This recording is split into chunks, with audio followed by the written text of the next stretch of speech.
I've made clear my position, which is that I don't think that we should purchase Israel bonds. We don't purchase bonds for any other sovereign nation's debt. And the comptroller has also made his position clear, and I continue to stand by mine. New York City Mayor Zoran Mamdani is a winner. What do you think, Cenk? Your 2 cents? Yeah, I don't think we would have bought German bonds back in the 1930s and 40s, no matter how much money they made, right? So there's that. And if you say, well, that is an unfair, no. They're in the middle of a genocide. Yep. They're in the middle of a genocide. So it is disgustingly immoral to do anything with the Israeli government, let alone have them make money on behalf of New Yorkers who just voted for Mamdani? No, absolutely not. And so there's the moral component, but there's also the financial component. Why do we constantly owe Israel? Right. Why is it that no other nation, Bulgaria, France, nothing, no pensions, but when it comes to Israel, no, we have to give them money. We have to give them money. We have to give them money. No, we don't. Here's what Americans owe Israel: zero, nothing at all. And if you're saying otherwise, you're not really an American. You're Israel first. All right, Anna. So Zoran Mamdani might be the only American politician with any backbone when it comes to pushing back against Israel. And for that alone, he has my support, really, because every other politician has been incredibly cowardly, with a few exceptions in the House, like Thomas Massie, for instance, Marjorie Taylor Greene before she resigned. But nonetheless, despite pressure from his own comptroller, Mamdani intends to maintain the city's ban on purchases of Israel bonds. So comptroller Mark Levine has already positioned himself as this aggressive watchdog on Mamdani's budget, along with his policies. And more importantly, he has an agenda that conflicts a little from Mamdani's. The comptroller is also laying the groundwork to fulfill his campaign promises to resume the pension fund's purchases of Israeli bonds. He said he remains committed to resuming the purchases of Israeli bonds to the pension fund's portfolio, something predecessor Brad Lander, who's also Jewish, by the way, had allowed to lapse. Now, he actually allowed the purchase of Israeli bonds to lapse in January of 2023, which obviously was many months before the October 7th attacks. And the reason why is because he's like, look, we gotta be consistent. Like, the city doesn't buy other foreign bonds. Why are we buying Israeli bonds? Now, Israel bonds are debt securities issued by the Israeli government with a roughly, in my opinion, lackluster return of 5%. New York held the bonds between 1974 and 2023, when then comptroller Brad Lander, who is also Jewish, ended the city's investment of $39,947,160 in them. Okay, so comptroller Levine is not happy about that, and he argues that Israeli bonds had been part of the portfolio for decades. That's true. It's no longer true. So you should get over it. But when Landers did end the investment, Mayor Eric Adams protested it, but didn't have the power to stop it unilaterally. Lander said that he was following the city's policy of avoiding foreign sovereign debt, treating Israel the same as other countries rather than giving it special treatment in the pension portfolio, which is only fair, right? So that was his motivation for doing it. Now, Mamdani's motivation goes a little further than that for obvious reasons, but Mamdani, a supporter of the Boycott Israel movement, pledged during the primary that he would end economic ties with the Israeli government, and said he supported Lander's move as a political statement. By the way, Mamdani also revoked Eric Adams's executive order in the final days of his term, in which he barred city agencies from adopting policies that discriminate against the country of Israel. The independent Jewish publication known as The Forward also reported that Adams's order also directed the city's chief pension administrator and pension trustees appointed by the mayor not to support divestment from Israel bonds or other assets. And Mamdani also revoked a measure adopting criticism of Israel as the definition of anti-Semitism. He knows that's BS. Everyone knows that's BS. So he dropped that from the city as a measure. And of course, Mamdani has been accused of being an anti-Semite for his unwillingness to take the hard-earned money of New Yorkers and invest it in the bonds of a genocidal regime. And so Scott Stringer, who was the former New York City comptroller, says, this is BDS, meaning the boycott divest movement. Great. This is anti-Semitic. No, it's not. A loser, Israeli cuck. Absolutely, this must never become normalized. I disagree. I think it should totally be normalized. Ross Barkan, by the way, who's also Jewish, writes in and says, or responded and says, I am not here to defend Mamdani. I am speaking as a Jew who finds your definition of anti-Semitism insufferable and stupid, and I happen to agree. Thank you, Ross. God bless you, Ross. All right, it's time for New Year's resolutions. We all make them, but I'm not making any big flashy resolutions that are gonna crash and burn by February. My reset is much simpler. It's about giving myself a break in the kitchen. Not by eating less, don't be crazy. But let's be honest, thinking about what to eat, shopping for it, cooking it, it's a drain. And when you're drained from cooking, you can't focus on the work that matters, and that's the work right here. That's where Cook Unity comes in. It's been my way of cheating. Like I have a personal chef. I'm very fancy that way, please. But without the insane cost. Restaurant quality meals on my schedule. So I ordered a bunch of things that I loved. So we got the pepperoni naan pizza. I love pepperoni pizza, I love naan. You put it together, it's genius. Golden chicken schnitzel. It's schnitzel, but it's golden. Okay, this stuff is all so good. New Orleans shrimp and grits. They have sausage in there too, love it. And that's my point, guys. These aren't boring and repetitive meals. These are all-star chefs, Food Network alum, and James Beard winners.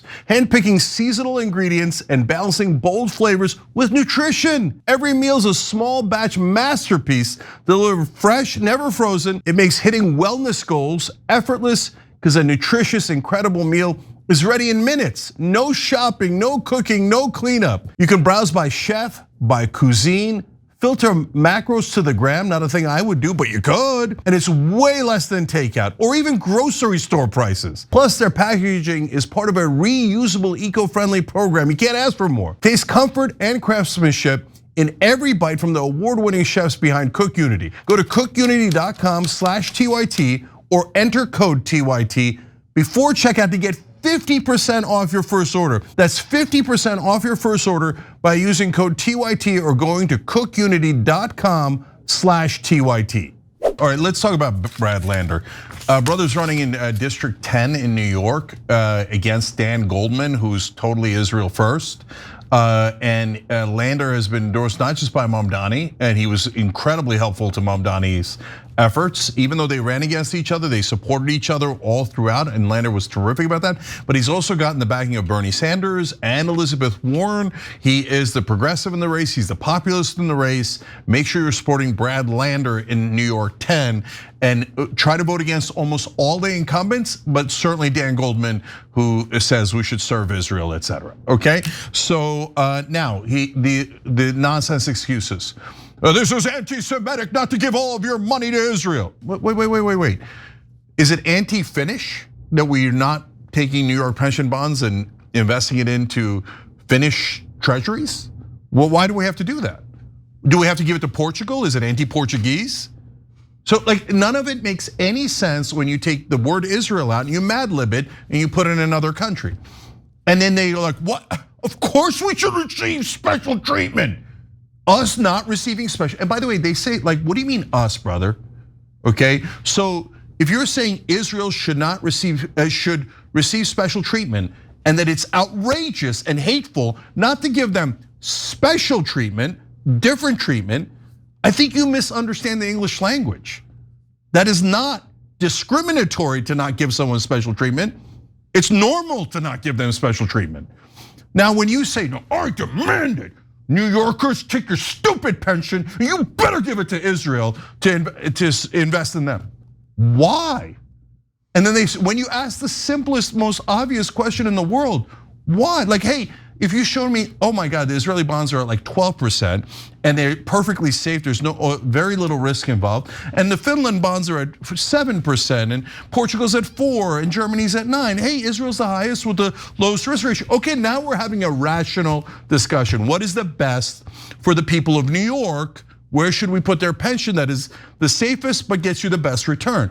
But we're not having that conversation. What we're having is a bunch of Israel first guys who betray America and thinks New Yorkers in America doesn't matter. Your returns don't matter. The safety of your money doesn't matter. The only thing that matters is that their beloved Israel gets special treatment. Right. And it is an outrageous thing to ask for.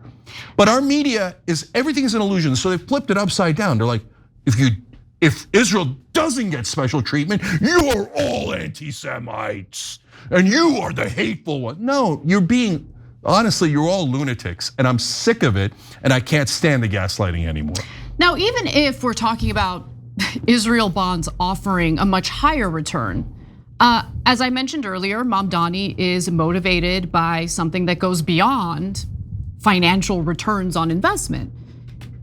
He sees a moral issue here. And I agree with the lack of morality involved in taking the money of New Yorkers and investing it into Israeli bonds. So let's talk about that a little bit. So after New York City Mayor Zoran Mamdani decided that I'm going to continue the recent trend of avoiding investing New York City pension funds into Israeli bonds, he talks a little bit about the lack of morality in doing that, in actually sending the money or buying up Israeli bonds. And I think he's got a really good case here because, well, you got to take a look at what's been happening in Gaza recently. A lot of Americans are under the impression that Trump succeeded in getting Hamas and Israel to sign a ceasefire deal, except one side has not at all followed the ceasefire or respected it. In fact, there are now 2 Israeli organizations in recent days, by the way, who outlined some of Israel's crimes. One of those associations is the Association for Civil Rights in Israel. The second one is the human rights group known as B'Tselem. So the Association for Civil Rights in Israel engaged in a year-long battle for the release of reports from the Public Defender's Office of the Justice Ministry. They wanted to know, how are these Palestinian hostages, because they haven't been charged with anything, how are these hostages being treated in these prisons? We all saw the video of the IDF soldiers gang raping a Palestinian hostage in a prison. They didn't suffer any consequences for doing so because Israelis protested the notion of any type of punishment. But nonetheless, the Association for Civil Rights in Israel engaged in this year-long battle, and here's what they found from the documents that were finally eventually released. Palestinian security detainees held in Israeli prisons have suffered from severe and systematic violence from prison guards, deprivation of food, and medical neglect, while also having been subjected to unsanitary conditions that caused and exacerbated outbreaks of disease in the prisons. Currently, by the way, Israel holds 6,700 Palestinian detainees who have not been charged with a crime. Additionally, another 1,200 Palestinians from Gaza who were detained after October 7th are being held in Israeli prisons and detention facilities as unlawful combatants. They too have yet to be charged with a single crime. They're just hostages. Now, the inspectors described the conditions in one prison they visited as not fit to hold human beings, and said of another that their findings showed unnecessary and unjustified violence against prisoners carried out on a regular basis and on numerous occasions. So Oded Feller, who happens to be an attorney with this organization, ACRI, they're the ones who engaged in this year-long battle to get these documents. Well, this gentleman, Feller, worked on obtaining the public defender's reports, that these reports we received have confirmed the testimony of prisoners and the reports of human rights groups and international organizations about widespread abuses in Israel's prisons. They show that these sadistic outrages are indeed taking place in Israeli prisons. This is not some American leftist saying this. This is an Israeli with an Israeli organization who fought for the release of these documents saying this.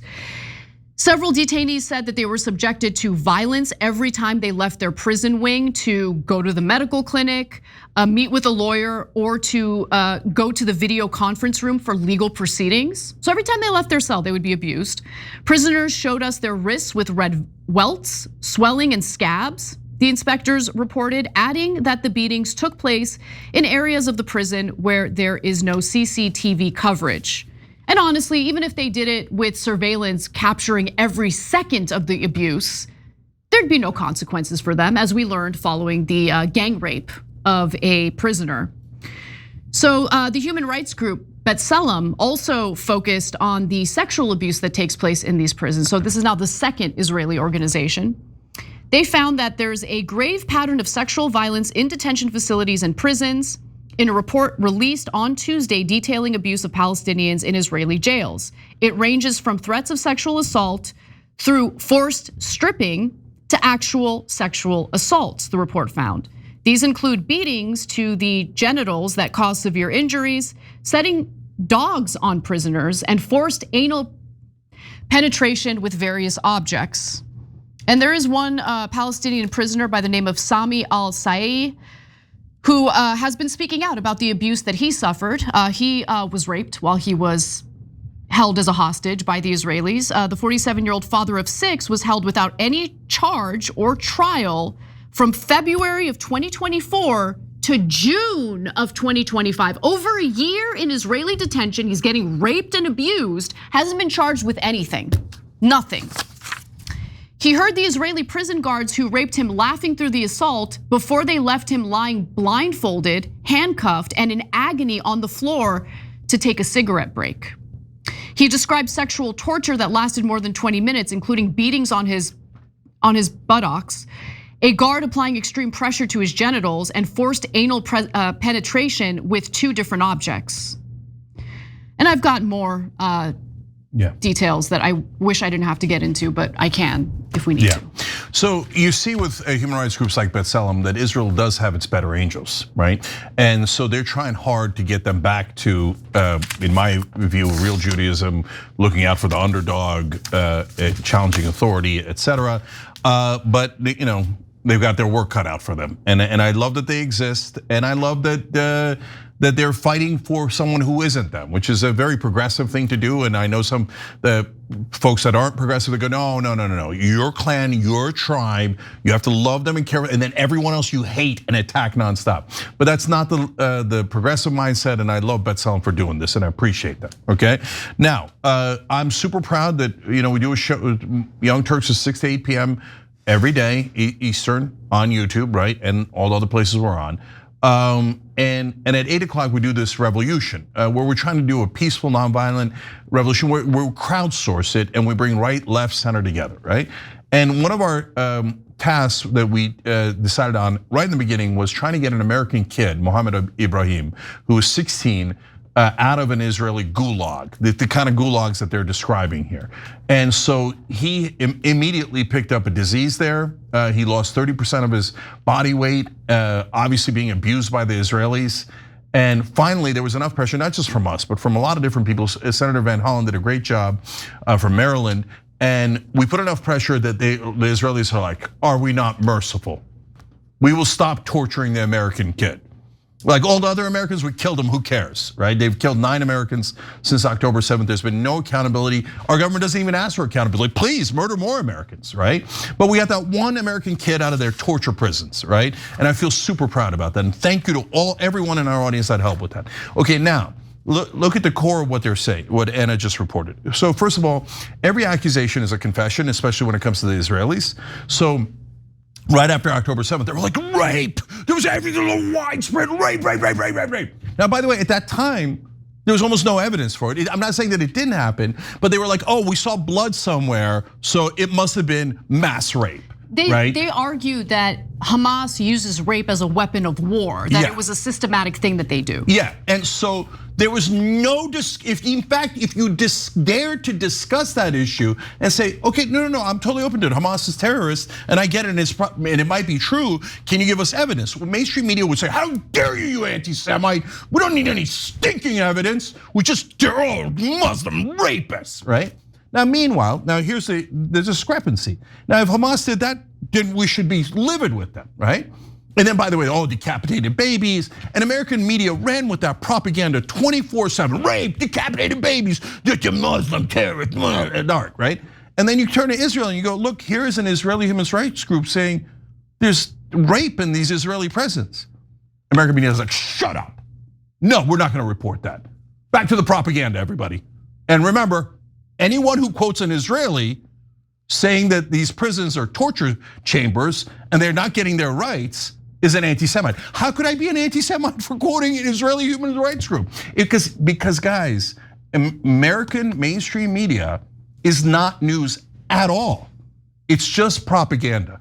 It's marketing for the powerful, not just for Israel, but for big pharma, big oil, all those things. But yes, when it comes to Israel, it is pure propaganda, mainline, streamlined propaganda that is coming out of CBS, CNN, ABC, all the major networks. They're all pro-Israel. They will bury any news that is negative about Israel, but any news that might or might not be true about Palestinians or Muslims or Arabs, they promote to the very top and go, we don't need any stinking evidence. Oh, they're all rapists. Israel, they're all angels. And anyone who objects to the rape of all these prisoners must be an anti-Semite. No, you're getting the whole country to, like, you're aggravating people to the point where they're gonna turn into anti-Semites. Like, everyone is like, I can now sense people trying really hard not to be anti-Semites, to not fall into this hatred that they want us to go into. And I'm not gonna do it because I'm anti-hatred and I'm anti-discrimination against any race or religion. I'm on the left, and ideologically, I would never be in favor of it. But they keep pushing and pushing. No, Israel demands special treatment. Israel is holy and moral. Hey, did they take 53% of Gaza right in front of our eyes? Did they ethnically cleanse them, drive out literally every Palestinian, murder 70,000 at a bare minimum, 130,000 injured, 10% of all of Gaza, destroyed every building? But American media is like, I can't see it. All I can see is beautiful, glorious Israel. Jake Tapper, Anderson Cooper, are any of you guys going to report on the disgusting things that the Israelis do to Palestinians in prisons, and Palestinians that didn't even do anything wrong? There's no charges on all these, on so many of these guys. And yeah, any word on your fellow journalists who are being slaughtered in Gaza, even still? Because they just killed 3 journalists on Wednesday, one day. This is incredible. So one of them, by the way, works for CBS. I'm sure it was real painful for Bari Weiss to see that the news organization she oversees had to put out something about it, right? I wouldn't be surprised if she shared the coordinates of where the journalist was. And I'm not even kidding about that, okay? She is one of the biggest scumbags in media you could ever imagine. But Abdel Raouf Sayat, a contributor to CBS News and French press, was killed along with Mohamed Kista and Anas Ghanim after their car was hit by an Israeli strike while leaving a camp for displaced people. According to reports, the 3 journalists were recording footage of the camp while on assignment for the media arm of an Egyptian relief committee. So Israel has now killed at a minimum 258 journalists in this conflict. It is more than in this genocide. And that is more journalists than all other conflicts in the world combined in that time period. The Russians are doing plenty of damage in Ukraine. There's some significant civil wars going on in Africa, but they're nowhere near the body count of Israel on journalists. Why? Because Israel's trying to kill the journalists. Yep. Israel has assassinated Shireen Abu Akleh, an American journalist, right? And CNN even concluded that they assassinated her. They've killed all of these journalists so that you cannot see what's going on in Gaza. And they don't allow any foreign journalists into Gaza because they know that if you put cameras in there and you have real journalists, people are gonna go, oh, it turns out the Israelis are genocidal maniacs who are slaughtering these people. We already know though. Okay. I mean, banning the journalists, slaughtering the journalists, didn't hide your war crimes, did it? So, but again, we go back to the giant liars in establishment media. And Jamal Khashoggi killed by the Saudis. You saw us be furious about that, right? They dismembered the poor guy, Washington Post columnist, not an American citizen, but it doesn't matter. He's a Washington Post columnist. How dare you, right? So we condemn Saudi Arabia 200%. That's one journalist Saudi Arabia killed. Israel kills 258 journalists, 258 versus 1. No condemnation from anyone in traditional media at all. Like you got great heroes like Trey Yingst, who's on Fox News, believe it or not. We're fair and honest, and that brother's doing great work. Jeremy Diamond doing great work. Calissa Ward, she condemned it. Yingst condemned the journalist being killed. But outside of them, almost all the major anchors are like, no, cover up the news. Don't let anyone find out how disgusting Israel is, how they murder journalist after journalist. Okay, now, let me ask you this. So the main reason that the Israelis give for the 58-year occupation of the Palestinians, where they have kept them enslaved for 58 years, 5.5 million Palestinians is, well, they hate us. Yeah, they do hate you. They do I hate wonder you. why. Seriously, like, do you see how you behave and how the international community, other than Americans that you've bought, how they see you? I mean, do you think people are gonna like you? Do you think people are gonna like you? And you know what the problem with this mindset that they have? They're entitled. That's the problem with the 100%. mindset. They think they get to do whatever they want and everyone needs to bow their heads to them. No, sorry, we do not comply. When you act like genocidal lunatics and maniacs, people are gonna see you as genocidal lunatics and maniacs. And you can go ahead and call me an anti-Semite, but they never call you wrong. They never tell you why you're wrong. They never do, they just smear you. They just smear you. So we just covered the story of the New York City pensions going to Israeli bonds, the only country who gets it. And the comments that were given as a defense of that is Israel deserves special treatment. Why? Why? And when you ask the simplest question in the world, why do they deserve special treatment? They're like, anti-Semite, make sure he never works again. Do you see what you're doing? Are you insane? You're driving up hatred. Are you insane? I'm trying to minimize the hatred. That's not your job. That's not your job. That's their job. That is their job, and they don't want to do it. They love what they're doing. They'll just smear everyone. They'll swing their power with their billionaire, oligarchs who control this country. Okay, they'll get Larry Ellison and his piece of crap son to buy up the media and shut out anyone who dare tell the truth about Israel. But we all see it, it's all abundantly clear to us. Their little games aren't working and they can't stand it. They can't stand it. Yeah, and Scott Stringer said that Israel not getting special treatment for the first time in New York should not be normalized. Don't normalize Israel being exceptionally treated no matter what they do, right? Okay, so how do you expect the Palestinians to not hate you when you keep slaughtering them and taking their land, and you just murdered 20,000 of their kids, and you murder their journalists, and you murder the human rights workers, and you rape them in the prisons, and you put them as hostages in the prisons without any rights at all? Are the Palestinians supposed to go, oh my God, I woke up, and despite the fact that I just got raped by Israeli guards, I now love Israel? See, why do they do that, guys? Because they set unreasonable expectations on purpose so they can never get the peace. Because they don't want peace, they want land.